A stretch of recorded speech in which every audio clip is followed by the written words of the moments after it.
حضرت صدیق اکبر رضی اللہ تعالیٰ عنہ گزر رہے تھے تو یہودیوں کا بڑا عالم، تورات انجیل جاننے والا، وہ نہ بیٹھ کے یہودیوں کو کچھ پڑھا رہا تھا، سکھا رہا تھا۔ تو حضرت صدیق اکبر کے قریب سے گزرے تو فرمانے لگے، اس کا نام فنحاس تھا، کہنے لگے او فنحاس، تجھے بھی پتہ ہے، تیری تورات میں بھی لکھا ہے کہ سچ وہی ہے جو میرے محبوب کریم علیہ السلام ارشاد فرماتے ہیں۔ مجھے پتہ ہے تو ان لوگوں کو توحید کی دعوت کیوں نہیں دیتا؟ تو وہ فنحاس جو تھا اس نے بڑی کفریہ جملے معاذ اللہ بولے۔ وہ کہنے لگا کہ اس رب کی ہم عبادت کریں جو ہمیں کہتا ہے کہ قرض حسنہ دو۔ کہنے لگا اللہ ہم سے کہتا ہے میری راہ میں خرچ کرو، معاذ اللہ استغفر اللہ۔ کہنے لگا اس کا معنی تو یہ ہوا نا کہ ہم غنی ہیں اور اللہ فقیر ہے۔ جب اس نے رب کی شان کے بارے میں یہ بات کی نا تو حضرت صدیق اکبر نے پھر ایک زور کا تماچا اس کے منہ پہ مارا۔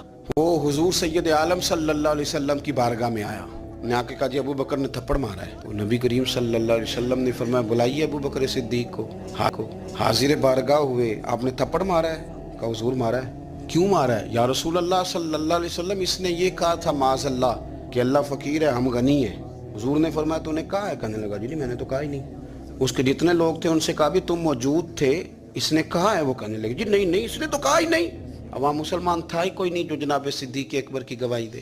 جب وہ سارے مکر گئے تو رب کریم کے قرآن نے بولنا شروع کر دیا، لَقَدْ سَمِعَ اللَّهُ قَوْلَ الَّذِينَ قَالُوا إِنَّ اللَّهَ فَقِيرٌ وَنَحْنُ أَغْنِيَاءُ۔ فرمایا کسی مسلمان نے سنا یا نہیں سنا، اللہ نے سن لیا ہے اس کے قول کو جس نے کہا کہ اللہ فقیر ہے اور ہم غنی ہیں۔ قربان جائیں اس شخص کی عظمت کا کیا کہنا جس کی گواہیاں میرا رب کریم عطا فرمائے۔